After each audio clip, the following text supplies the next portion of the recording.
Hi guys, welcome to day one of our 8-week class. This is HRPO 2301, Human Resource Management.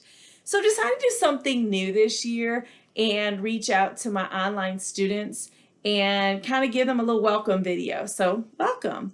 I'm so glad that you chose to take this course, and I am looking forward to working with you for the next 8 weeks. There's just a few things that I want to cover to make sure you're successful in this course. The first one is make sure you read syllabus page 1 and syllabus page 2. A lot of your questions will be answered in those 2 pages. Also, make sure you understand that you have to get that syllabus quiz and you have to get that student introduction done by Sunday. If you do not have them done, I have to report you as non-active, which means that you will be removed from the course. Now, I don't do that. It's just once I mark you as non-active, the school will remove you. I cannot drop you for anything. So let's say 2 weeks in, 3 weeks in, something comes up. It could be for any reason and you want to be dropped. I cannot do that. You as a student have to drop yourself, okay? So that also means, let's say you came in, you did the syllabus quiz, and you're still in class, and you decide not to do any more work. You will receive a letter grade at the end, and you cannot do an IP, meaning an extension, because this is a self-paced course. What does self-paced mean? Well, at your pace after the first 2 mandatory assignments. You will find in the course outline, which is on syllabus page 2, you're going to see my suggested dates. Now, those are just that. They're suggested. And that's to help students who are like, time management really isn't my thing, or I really need help being able to put this on the calendar and know when to do which assignment. And that's what it's there for. You'll see each Monday I will post in the announcements, hey, welcome to week 2. This is what we are doing week 2. Once I get done with the video and upload the video, you'll see week 1 and what you're supposed to do this week. Also, I do hold virtual office hours. So this is something new I'm trying out this fall semester with COVID. I'm trying to make my online class a little bit more personable so that way we have interactions. Now, you guys I have these all day long for every class. I teach about 7 classes right now. But your guys' slot, give me a second because I wrote it down, is from 11 to 12 Central Standard Time. That means if you go into class, you're going to see on the left-hand side, it's going to say Virtual Office Hour. Click on that. Then you're going to see a link for it. Click on that, and then it'll open up the next link, which will be for the virtual office. Now, you do not have to attend these. There is an attendance taken. They're not mandatory. But if you want some maybe explanation, you want some help with something, you have questions that you couldn't explain in the Blackboard messages, it's a good place to come. Or if you just want to talk to me, I'm there every Monday, and I'll let you know for some reason if I can't make a Monday, which is very rare that I've not done that yet. Come chit chat with me. I had students today log on, and we were just talking about topics in the class, but nothing particular to the assignments. But again, you don't have to. Some students never use it. It's just a tool and an extra, as I call, an added value, meaning you didn't pay for it, but you're getting it for free, right? So I also want to talk about a little bit about the quizzes. So this course isn't really too difficult, to be honest with you, but I will tell you the quizzes are. And the reason why I say the quizzes are difficult is because they're fill in the blank. And you probably haven't had a course that does fill in the blank quizzes yet. Now, you may in a different department, but I know in our department, I think this is the only course we have. And the reason it's set up like that is to get you in the book. It is not timed, so we want you to go search through the book to find the answers.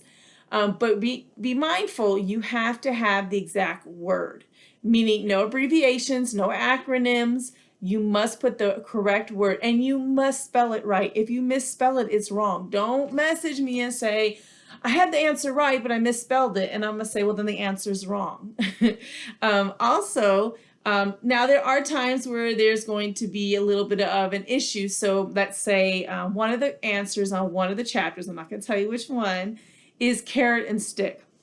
Now, as you're reading the book, in the textbook, it says literally carrot and stick. But when you go to the key takeaways, for some reason, they add a hyphen in between carrot and stick. And some students, they go ahead and they just, fill in it that way and it marks it wrong. If you find yourself in a situation like that, message me and I'll look at it and see if it warrants the point. If you misread the sentence and it already has the word in it and you add a word and it marks it wrong, or you leave a word out because you didn't read the sentence correctly, it's still going to be wrong. So please be mindful. Take your time as you're doing the quizzes. Chapter cases. So chapter cases, and you may forget this when you get to chapter case 1, but the third question on chapter case 1 is going to give you instructions to create an Excel spreadsheet. You don't have to do an Excel spreadsheet. You can go into your Word document, go up to the top where it says table, and create your table. You're not going to find these numbers, okay? You're going to put yourself in the HR manager's position, and you're going to recreate a new proposed PTO, okay? Personal time off. You're going to create this new compensation plan for the company that you quote unquote work for, all right? Other than that, the quizzes are timed. Be mindful, they are about 1 minute and 2 seconds per question.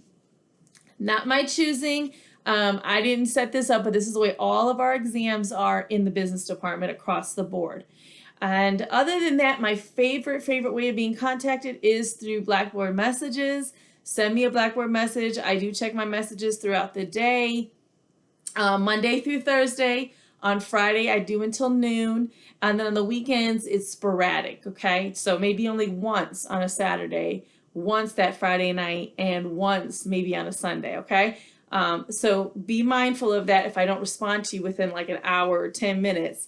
But normally between 8 a.m. and 5 p.m., I'm constantly checking my Blackboard messages.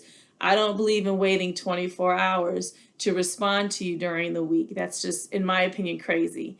I would say use Blackboard messages first before you email me. Because I do run a student organization, I have about 50 extra students outside of my classrooms that utilize that means of getting a hold of me as well. Pay attention to the announcements. I have posted an extra credit already. If you have not heard of my organization I run on campus, it's student-led. It's called Net Impact. I will place in the announcements a little information if you're interested in being part of that. I do offer extra credit for that as well. That's a little bit more intense though. So in other words, I require you in 8 weeks to do a minimum of 25 hours of volunteer work. This year, everything is virtual. Normally, we're on campus, so a lot of my online students can't take advantage of it. But I don't give points for Net Impact. What I do is I exempt an exam. What that means is I take your lowest score exam and I go ahead and give you 100 for it, okay? Or let's say you got 300s on your exams and your 4th exam comes up and you're like, hey, I just get 100 because I can take one question and bomb it and you'll be able to move it. But you have to do 25 hours and you have to prove those 25 hours within 8 weeks. But if you're interested, we can talk about that separately. Other than that, welcome, welcome, welcome. I'm so excited to have you part of my class. I love HR. And the reason I love HR is it's one of my focal points for my dissertation. I'm working on my doctorate and I am focusing on diversity management programs. So I'm passionate about this subject and I hope to either share that passion with you or give you the knowledge you need to move on to go to your next class. Thank you for watching the video and I look forward to working with you.